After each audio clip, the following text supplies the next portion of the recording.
Hi guys, Chris with Microsoft here with another exciting episode of What's New in Windows Server 2012. Okay, so today I'm going to put together an RMS. We're not going to be using the Contoso domain, we're going to use my 9Z domain for this one today. So, sorry I said RMS, I meant RDS. I'm going to do some RMS stuff later, but that'll be not in the What's New in. It'll be just kind of a separate thing we'll put together. So, logging on to this box, I've just joined it into the 9Z domain. And as you can see, it's part of an SBS domain, which means it already has RDS kind of more or less built into it, but it's SBS 2011, and I'm wanting to put in a remote desktop services gateway and show you guys a little bit about some of the new cool easy button way of getting RDS up and running. This thing is so easy to get going. It's not very hard to get it up, get it going, and also I want to show you some stuff about collections. So I want to show you how to kind of publish some apps, so you could do remote app right with your RDS stuff together here. So anyway, we've already kind of configured this server. I apologize, this VM's going to run a little slow because it's on a host that's a little overwhelmed, and so I'm going to be pausing and unpausing the video while we wait for things to come back. Okay, and as you can see here, this is already joined to the 9Z domain, and the name of the server is going to be Access. And I want to go ahead and I'm going to break this off real quick just because I've kind of been turning the firewall off on all my internal machines. Just so I know that's not best practice. And I got iEnhanced already turned off. We probably should configure the Windows updates. And I'm not going to mess with that at the moment. I'll just get it going so that it finds that there are updates, so that it'll go ahead and get that. So anyway, I'm going to go into Manage, and we're going to talk about the easy button method of getting remote desktop services on, and how to publish some apps, remote apps, and add roles and features. So in previous videos you've seen me do the add roles and features wizard. This is the only time we're going to do this with RDS, Remote Desktop Services installation. We use this other radio button. The reason that that radio button is separate is because this is a different kind of install than the others. So click that, click next. So you can see we've got a standard deployment, meaning we're going to break things out over a bunch of different servers and make it really complicated and very high end for kind of a larger environment type of rollout, and that is the default radio button. But you can see there's this new radio button called Quick Start, which is just I have one server, I want everything on that one server, and I just want to get it up and running as quickly as possible, possibly even in my home lab environment, so that I can get access to my home lab environment from remotely. That's what you would select in that case. We're going to do Quick Start. I'm going to do session-based desktop and deployment rather than the virtual machine desktop deployment, just because I don't want to point these at VMs. I just want to do this as a local server type of thing. Alright, so you can see that the difference is that we're publishing remote app programs and sessions. So, alright, so we've already got the access.9z.local selected, so we don't have to do anything else. It's already selected my credentials for me. And you can see it's going to install a connection broker, web access, and session host all on this one box. Now that's all but one of the roles that we need to actually get this project done. So we're going to let that kick along and think about it. Again, I've got a server with a little bit of disk contention, so we're going to see some slightly slow performance. At least I assume it's disk contention. And we're at pretty good amount of time there, 233, 600 milliseconds. Yeah, anytime you see this over 25 for a sustained period of time, you know that the problem's disks, which is expected in this case because I have a whole ton of VMs running on this one poor little box. Okay, so we've got almost everything we need. I'm going to go ahead and say restart if we need to, and I'm going to hit deploy, and it's going to start installing the connection broker, the web access, and the session host all on this one box. So I'm going to go ahead and let that start, and go ahead and pause the video.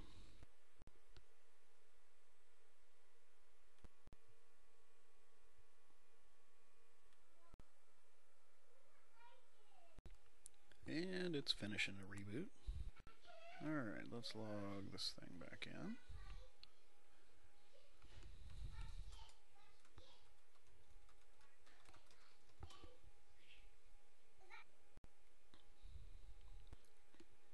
Okey-doke. This little SBS warning there. I think I'm going to take a second and get rid of this Activate Windows thing in the Action Center just to get that off the screen and clean this up a little bit. So I'm going to pause the video again for that as well. Okay, that's done. Alright, so after a reboot, it goes back in and it has a few last minute little secondary tasks that it has to process. So rather than have you sit here and watch these go, this does not require a second reboot. It's just kind of an extra couple little things that need to happen. Probably takes just a minute or two. So I'll pause the video again for that.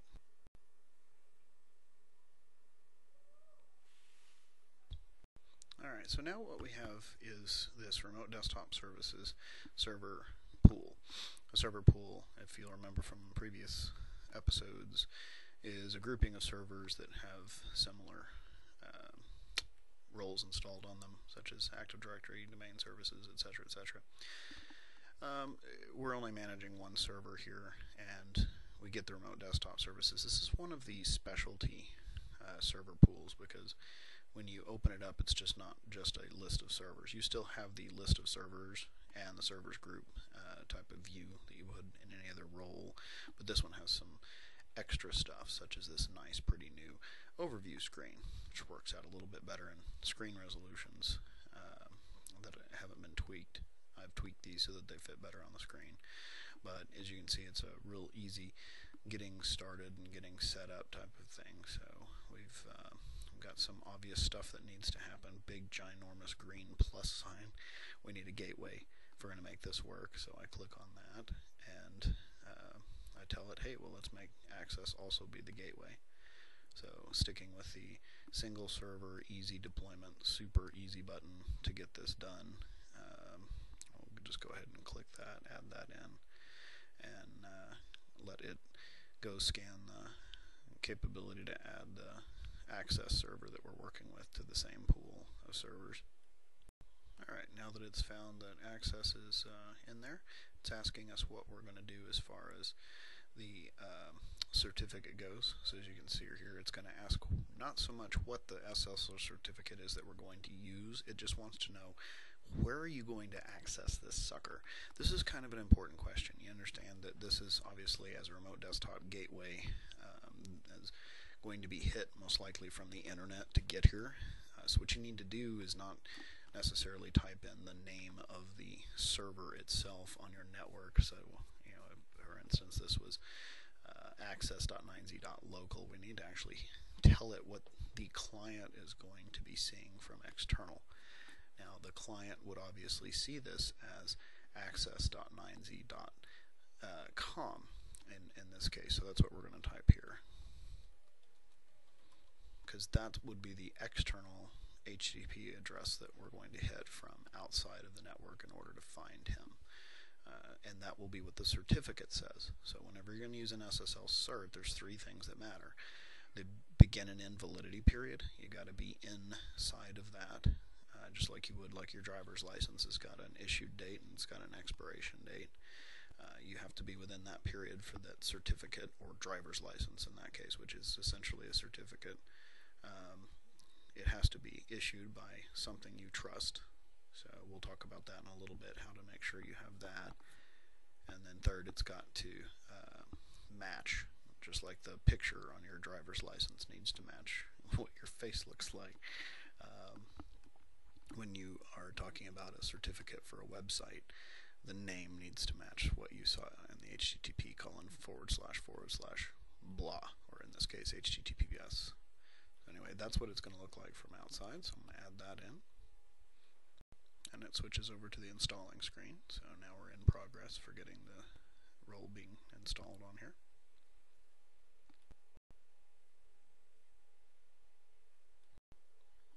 Alright, so it succeeded. Alright, so this is a neat little thing. It's got a little configure certificate wizard right here at the bottom. It's even got a little exclamation point to remind you that this needs to be done. If you miss it though, if you miss getting this wizard, that's fine. You can get back at again with this tasks, and you can see this edit deployment properties, where that will take me is to this tab that says certificates. This is the page that would have been brought up if we'd clicked it from the end of the wizard. So there's a couple of different things what you can do.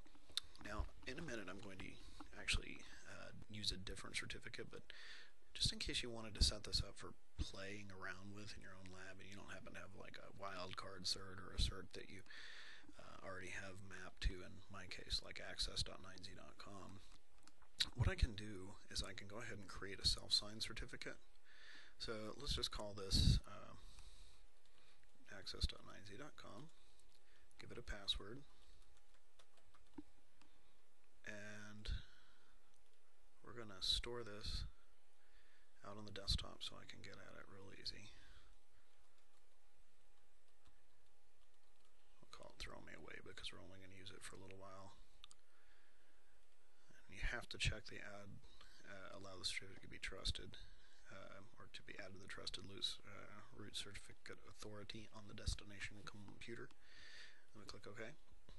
And then every one of these you're going to have to go through, and you're going to need to do an apply before you can move on to the next step.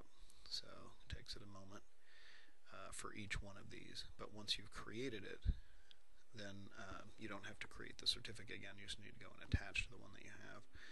It's a real easy way to get all four of the roles a certificate, but there isn't one like shotgun effect, just hit them all at once type of a setup for this. You're going to have to do this 4 different times.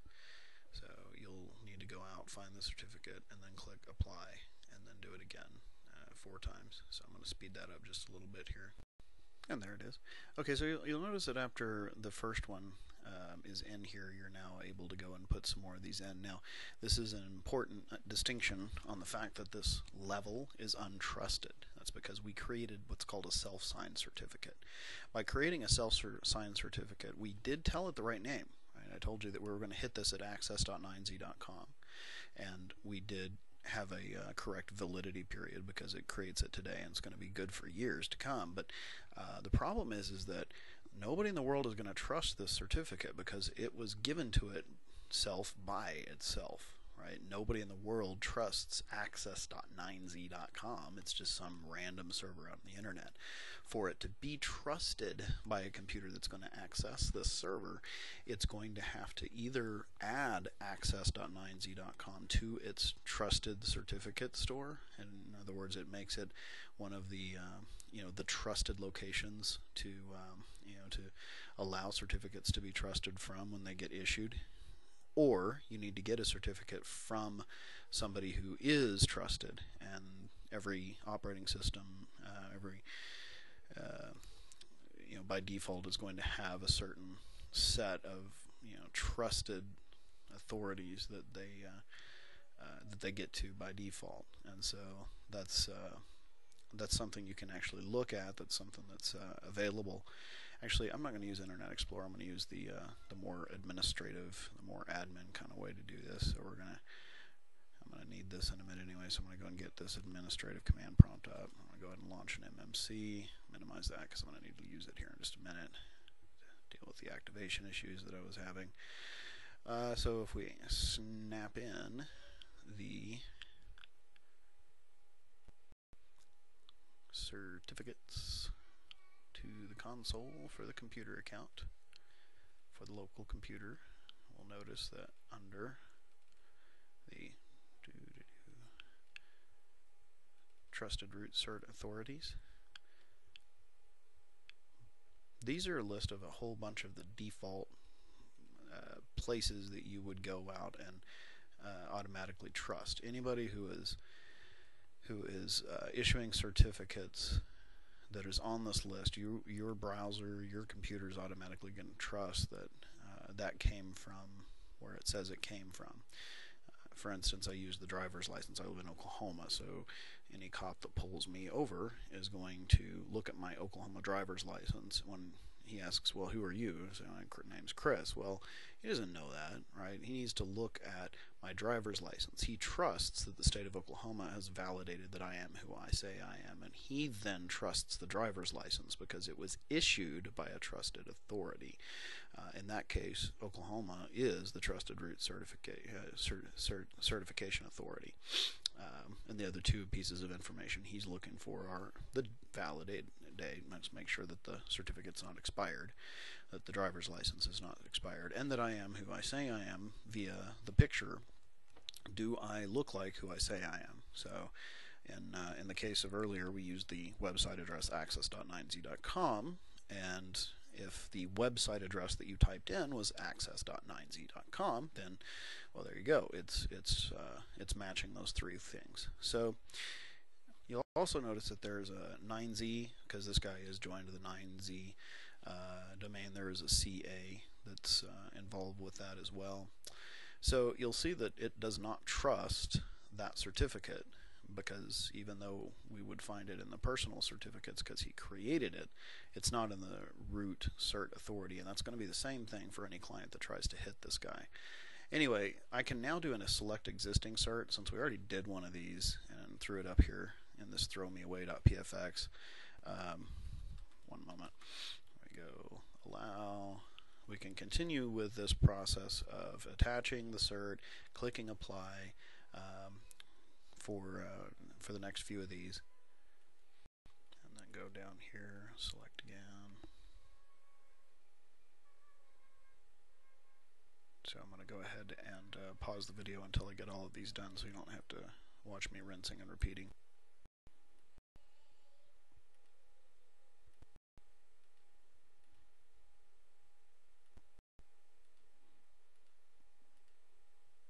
And they're all done. Alright, so at this point in time, hitting the RD connection broker, Access Gateway, they've all got a certificate that's mounted on them. So the other thing we would need to configure is remote desktop licensing server. By default, after putting this on, you can play around with this on your home computers for 120 days before you start seeing it throwing a fit and locking you out. But you can run fully featured for several months, and I'm pretty sure MSDN has keys for that now, but this will get you the capability to run just fine. So this is broken up. That's your deployment overview. I'm not going to do the RD licensing right away, but so I've got my deployment servers here. So I've got my gateway, web access, the connection broker, and session host all configured here. Down at the bottom, you'll see kind of the overall setup grid, and that's some of the main things that you need done. Another thing you're going to want to do, this gets out of the nice, pretty new GUI interface that's been built for remote desktop services. Probably the best way to do this is go to servers, then right-click on your server and go to the gateway manager. When I go into the gateway manager, this is going to look like the way that you've managed these in the past, and I'm going to mess this up, so I can't remember exactly where I go. Connection authorization, I think, is where I'm looking for. What you want to go in here is go into the properties for your CAP, and then we need to see if I can find device redirection for all clients.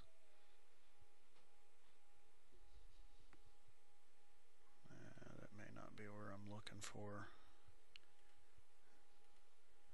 Maybe it's this that I'm looking for, the resource authorization policies. There we go. That's what we're looking for. So what you want to do is you want to come into here, this resource authorization policies, and under the policy that's been configured for you, go into properties, and then under network resource, change this to allow users to connect to any network resources if you want to be able to hit anything on the domain regardless. Like if you want to be able to use the remote gateway, the remote desktop gateway, to go hit something by IP address, or by hit something inside your domain that is not connected to the domain.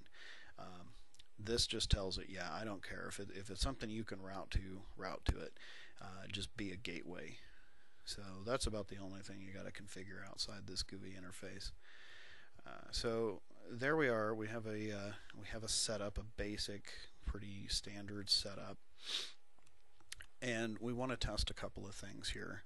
So, okay, so open it up in a web browser. I'll make sure that, first of all, can we even get a oops, should have said yes to that. Do I even have the ability to route out to that address? And I do. Okay, so HTTPS did actually answer on access.9z.com. Just testing from the local machine here real quick to do a quick test. As you can see, we have a certificate issue. If we continue to the website, I'll be able to look at the certificate by hitting View Certificate. So here are the three things we're looking for that I told you about. Validity period. Has this guy's essentially driver's license expired yet? No. We're in between that period of time right here. As you can see, it's 6/11. It's valid as of today. It was issued to access.9z.com. All right, so did the picture on the driver's license match what we saw up here? HTTPS access.9z.com, access.9z.com. Ah, cool. Yeah, then they did. Issued by access.9z.com. Well, who trusts access.9z.com? Nobody does, right? Not even the guy who issued the certificate. There's a way to fix that.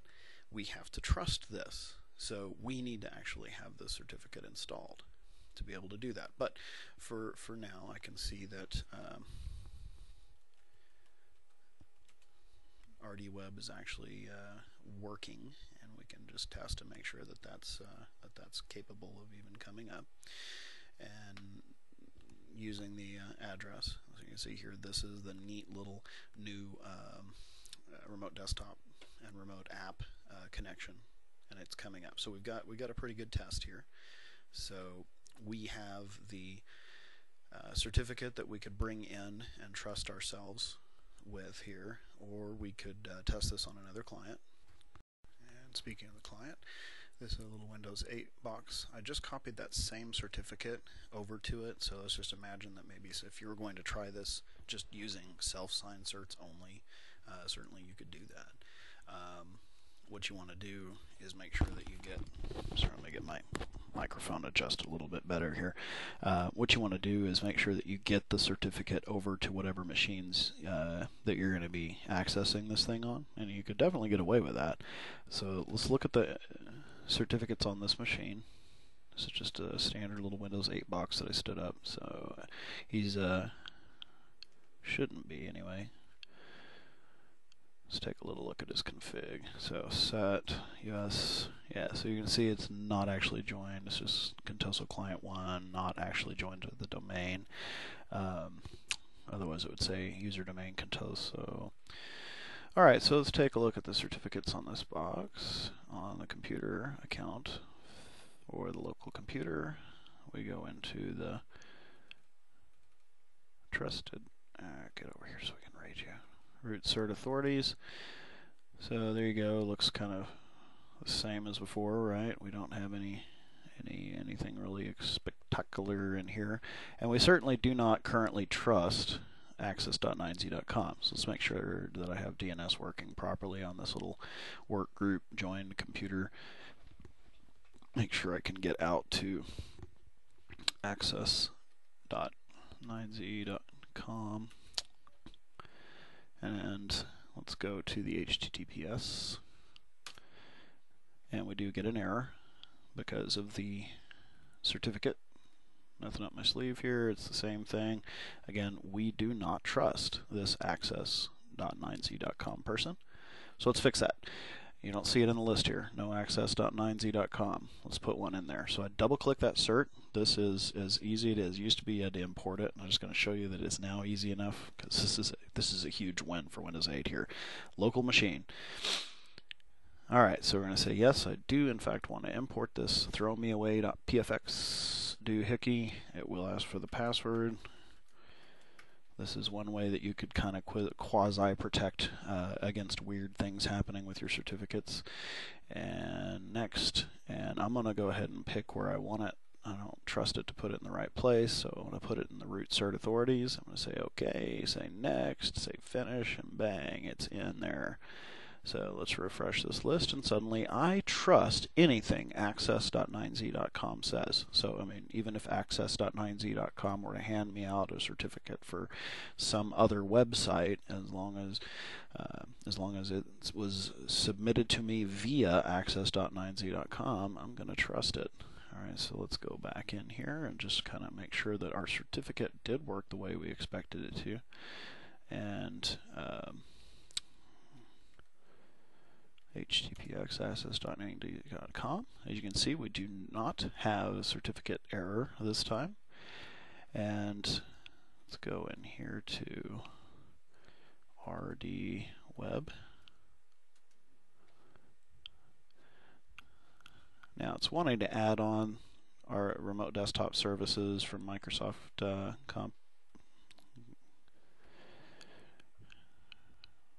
So okay, so that's in there.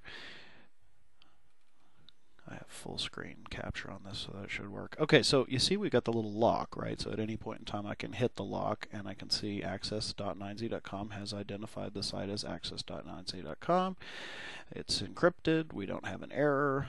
All three of the major things run, are matching. We trust this guy. He says he is who he says he is, and he looks like who he says he is, and he's in the validity period, so now we trust it.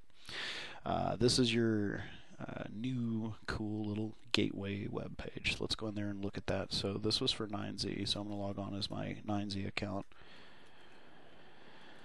And I'm going to go ahead and say it's a private computer, even though it may or may not be. Alright, so I got connect to a remote PC, so I could go in here and connect to somebody internally on that network, 10.8 maybe, and go to 800 by 600 and connect. And you'll notice that I can actually go straight through and get to that server. And now this is telling me that we don't have a certificate for hyper-v.9c.local, which is actually the name of that 10.0.0.8. But it does allow me to connect into it, so that's pretty cool stuff right there. Alright, so we see that it's working, and that's all well and good and cool and awesome. This right here, the remote app stuff, we haven't really done anything with this yet, so let's do that next. So remote app is kind of one of the really cool things that you can do. If you work outside of your home and occasionally need to get into things on your house, this could come in handy for you. So there's a new concept called collections, and with collections you can build groups of things like servers and stuff. One of the cool parts is this quick session connection. We can put remote app in here. So let's publish some remote app programs. What that means is I'm going to be able to take a program that's running on this server and then make that program available to me from outside my network. So you can do goofy stuff like calculator, you could use paint, this could be fairly useful. Of course, you're already kind of doing it, but it gives you another way to get there. I find this to be incredibly valuable, the server manager, because Windows RT won't run server manager. This is one way I can get my Surface RT to run server manager by remote apping it. So by having it in remote app, I can get in and manage all of my servers from my Surface RT. So let's throw in PowerShell. ISE, I prefer ISE to regular, and maybe WordPad, and that's all great, but let's add some additional stuff. Here are some things that I have found incredibly useful for me to have access to outside of the network. iExplore. I just published Internet Explorer running on this box from outside the network. Now what does that mean? That means that whenever I run Internet Explorer, I'm really running it on that server. So if I'm outside my network and I need to get in and manage my Sonic wall, manage the Blade chassis, manage anything that's inside of my house, I can do it using the IP addresses and everything from this server to get to that box. Another one that might be very, very handy for you. 32.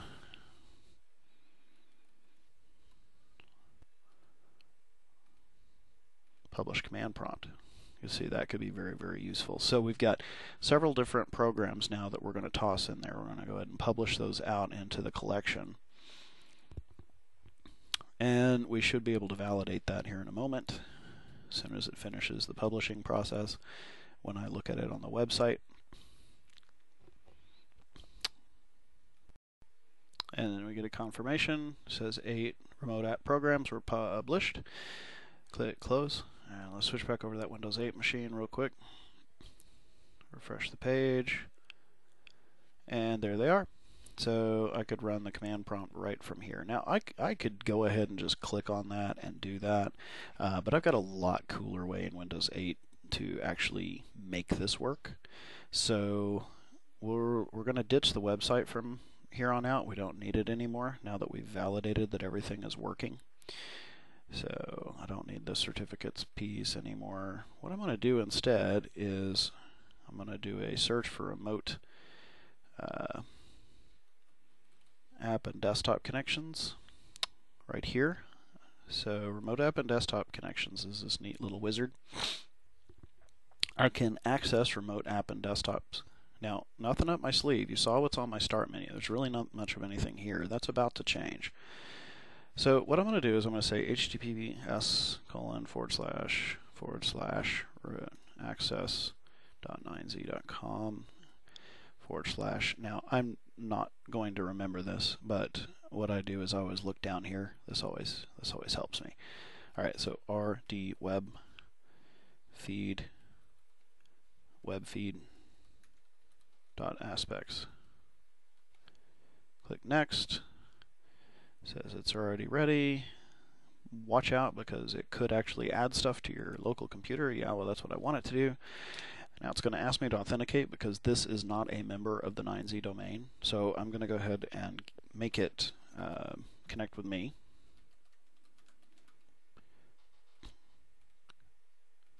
And get it connected. So it should discover the apps.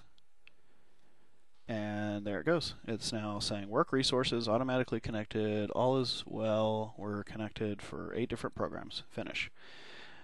Okay, and it'll keep an eye on them too. So it will remember which, it'll remember to go out and check and see if new apps have been published from time to time and add them in here. Where do I find these? Well, here's the magic. Look at this. Here's all the stuff we just published. So now, for instance, if I open up the command prompt and I say, I want to go ahead and say, don't ask me again for this because it's all cool.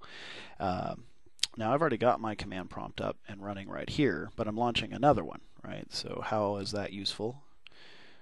Well, we're about to see as soon as this thing finishes connecting. And blam, there it is. So I've got a command prompt and I've got a command prompt. So what can I do with that? What does that mean for me? Well, first off, let's look at the icons down here. First, you'll see they look very similar, except one is actually a remote app and the other one is local. So let's prove it. Host name, client 1. Host name. Ooh, access. So what does this mean for you? What am I actually doing? Well, I'm running this through a remote app connection. I'm actually looking at a command prompt on that server. Close this. Close everything out here. I don't need any of this stuff anymore. So just to kind of keep it so that everybody understands what I'm looking at. You know, for instance, ipconfig, you can see I'm not the same. Right? And this would obviously work outside of my network anywhere in the world that I wanted to hit this now that it's all configured, assuming you got your firewall set up right, which is mostly just web stuff, right? 8443, and that you have an IP address that you can point it at and stuff like that. So it's really incredibly easy to set up on the Windows side, and just however difficult it is to set up from your router. But watch this. Okay, so if I'm in command prompt, obviously I can launch calculator pretty easy, right? Calc. Now I've got 2 calculators running, but one of these is not like the other one. See, you can tell. So this is a calculator running on my Windows 8 machine. This is a calculator that's actually running on the server, but being presented to me as calculator. Server manager. Actually, I don't have to do that because I published it, right? I can go back to the start menu and I can run server manager from right there. And there it launches up the server manager actually on that server. It just looks like a local app. You can always get that little designator to tell you that it is a remote app type thing. But if I open up the remote desktop services and look at those collections that we just published a moment ago, and you see our little quick session collection and all the remote app stuff that we put in there. Now we're looking at the exact same thing here that we were over there. By having the command prompt published, that I can pretty much get access to anything on the machine. That's why I always publish it for me. So MSTSC, I'm launching remote desktop connection, but I'm launching it from within that server. So I can then get out and do whatever I wanted. If I go in here and just a moment, I'm sorry. Let me pause the recording for a second. Sorry about that. The bug is here at the house with me today, and the wife is out running errands. So, okay, so there you go, Internet Explorer. Here's why I like to run this. One of these is remote app, and the other one is not. So this can be helpful if, for instance, I want to go in and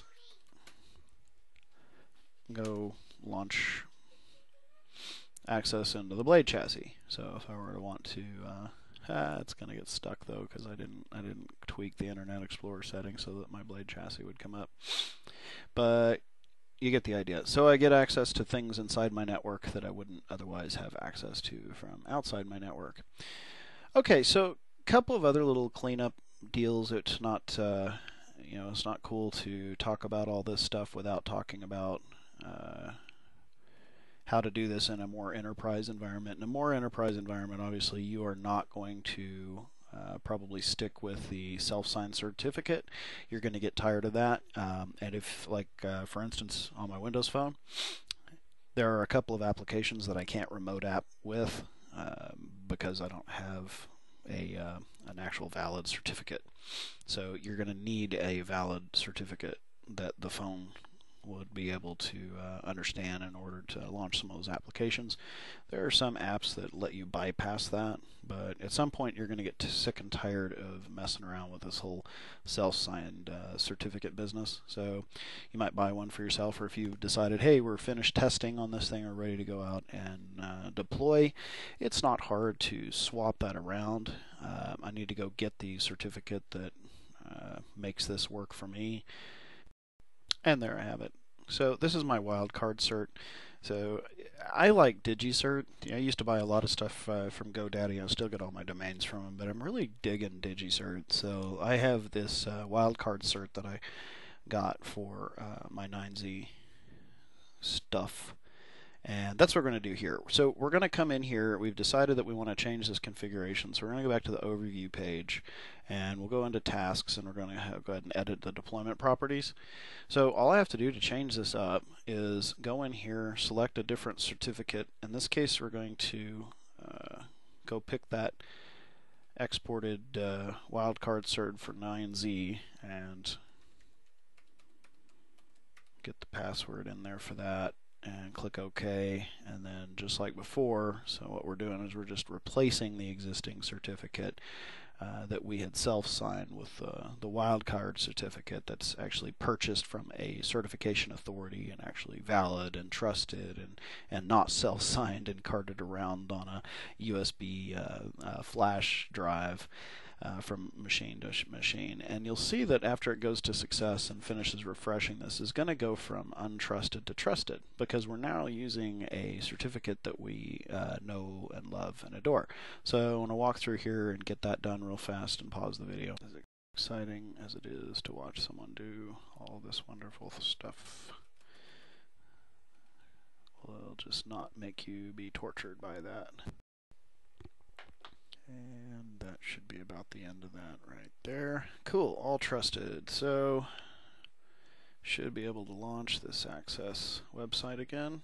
That look on that chick's face is creeping me out.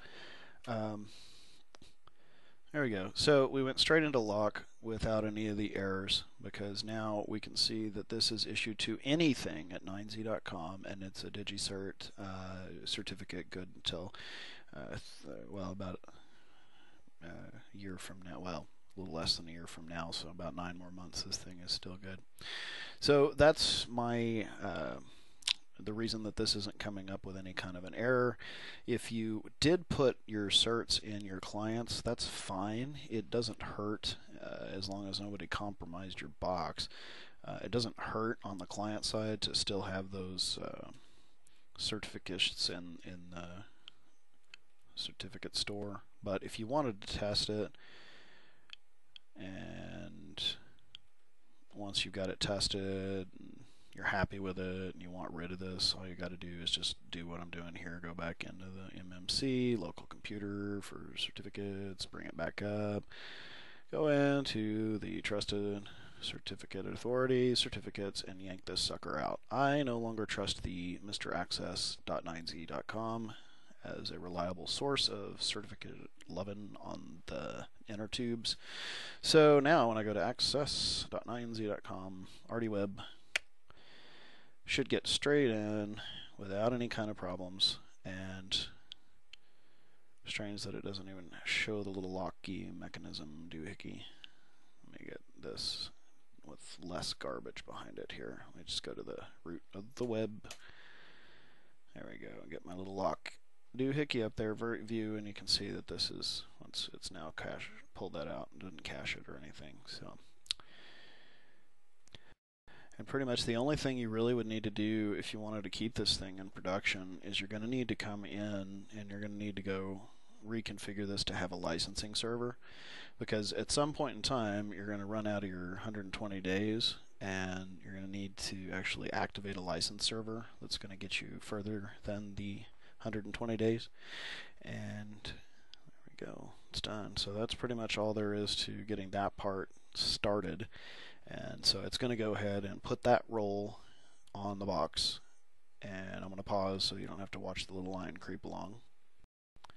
Okay, so we're succeeded, and we've got that ready to rock and roll. So we have a licensing server. We're no longer a bunch of tasks that need to be done here to get all that done and up and running. All that would be required at this point is to actually give it some licensing. Just having the licenses is only the first step, obviously. It's pretty simple to get there. So easiest way, quickest way is just click on servers, right click on the server that you just set up as their licensing guy, and then go to RD Licensing Manager. We come up here and you can see that we've got a non-activated status on this. We've got the built-in per device stuff that comes. This has been kind of the same story forever, so I won't torture you guys with how to do this, but you need to activate the server, and you need to come through and tell it, well, what kind of what are you going to do as far as what kinds of, I'm not going to fill that up right here on YouTube, but anybody who's been working with this stuff for very long, this isn't huge, not massively different. So anyway, that is how we get to just kind of playing around with RDS and Remote App and getting all that set up, maybe in a test environment for you to play with, or maybe just to put it in your own personal lab at the house. And then hopefully, if you ever need to branch that out to multiple servers, this obviously we get a little more advanced, but that at least to get you into production in a mid-level micro business up through mid-level type of a setup for companies who need this type of thing. But anyway, I guess I'll come back and end the video, and then I'll finish fixing this up for myself. And by the way, you can hit access.9z.com. I was going to put out an additional kind of a test bed server on the Contoso network that you could kind of play around with if you wanted to remote app, but I didn't want to just kill my server. Otherwise, I'd give you guys all logins to the thing to kind of play with it and go in and see the remote app stuff. But just for trying to keep my server a little busy, I thought I'd show you instead how to kind of put one together for yourself. But anyway, that should definitely help get you started. So anyway, guys, this has been Chris with Microsoft, and as always, thanks for watching. If you found anything about this useful or interesting, please give it a quick like, and feel free to subscribe to my channel in the link below. And my blog is at 9z.com. Real easy to remember. It's just the last number and the last letter.com. It's got links to my Facebook, my LinkedIn, my Twitter, and all my social inner tube stuff. So, again, thanks a ton for listening, and I'll see you guys in the next episode.